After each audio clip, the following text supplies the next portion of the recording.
Good morning and welcome to John Beck. This is your principal, Mr. Lin, and I hope that you had a wonderful Wednesday yesterday. Today is Thursday, October 23rd, 2025, and it is a day C for instrumentals. It's day 3. Now, before we kick off this wonderful day, I want to invite you, as I always do, to please stand and face the flag for the Pledge of Allegiance.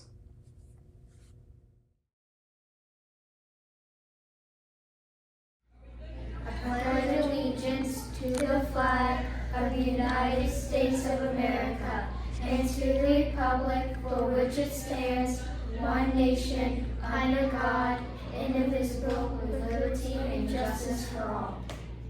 Thank you. Now, go ahead and take a seat. I'm so happy to see you guys right here in school. And once again, that amazing energy you bring to us is lovely. It is what makes my day. And it reminds me how lucky I am, how blessed I am to be able to work at John Beck because I get to work with you. And if you haven't thought about it, your amazing teachers and the staff here at the school. If you haven't had a chance to tell them you appreciate them, make sure you do that. We've got 3 expectations here at the school. You know what they are. Number 1, let's be respectful to everybody inside of school and outside of school.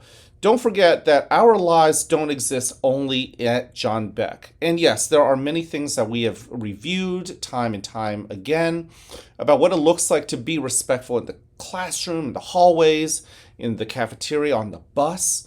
But I want you guys to think too about your existence outside of school. When you're at home, when you're in the car with your family, when you go on a trip, when you go downtown Lidditz. How do you show that respect? What does it mean to be respectful there? Number 2, show that you're responsible. And many of us know that when we go out to a store, for instance, we can't just put our hands on just anything. You might accidentally break something, and there typically is a cost to that.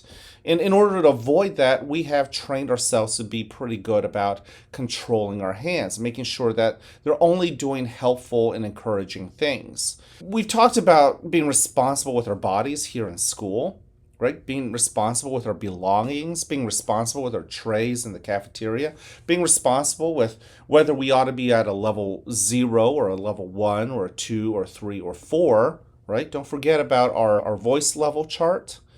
Do the same thing outside, right? When you're on the bus, when you're in the car with your family, when you are out at recess versus out at a baseball game, when you're in a store, how do you control your body? Because once again, you are in control. You just have to believe in yourself that you have the control, and then you exercise that control in the most responsible ways. As a kindergartner said, it's not just about doing things with your hands. Sometimes it's just reminding your hands not to do anything. Okay, number 3, show that you are ready to be the best version of yourself. Every single day, I see you being ready, coming into school with those big smiles, the high fives, the love, care, and encouragements, the I like you just the way you are. They show me you're ready to come into school. And inside your backpack, you have little symbols that show that you're ready. Did you bring your pencil? Are they sharpened? Did you bring back your homework completed with your best effort?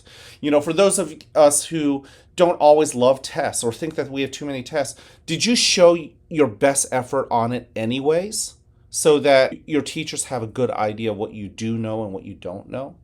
Sometimes being ready means doing things we don't want to do. And it's not just here in school. It's also out there in the world. Today's Thursday and tomorrow's Friday. You're going to be spending the Saturdays and Sundays not in school, but out in the world. How do you show that you're ready to contribute to the world? How do you make the world a better place? How do you show people that you're ready? How can you have that sort of aura? It might be just being a good friend. It might be stepping up to volunteer when people need help. Those are all examples of how you can be ready out in the wider world. Once again, our John Beck Trek fundraiser continues. We only have 2 days, and we are just shy of $2,000 left, and I think we can do it, but it does mean we've got to raise about $1,000 today and tomorrow. It's a tall order. Even if we come up short, just know that I'm incredibly proud of you guys. But the competitive side in me, and I'm sure in you, says let's go ahead and get that last $2,000 so that we can get to our goal. That's all I got for you. I love you. I care about you. I'm here to encourage you. Go spread that message to everybody else. And speaking of that encouragement, don't forget later on today, our kindergartners will be going around our school, dressed up with some of their favorite alphabets. Reading starts with learning your alphabets and the sounds and blending them. Our kindergartners are just learning that, and they're really excited to share their parade. I know that you will be encouraging to them. And then our sixth graders, I know many of you guys will be participating in the spelling bee also this morning. Good luck to all you guys as well. All right, can't wait to see you guys around. Have an awesome day, and as always, I like you just the way you are.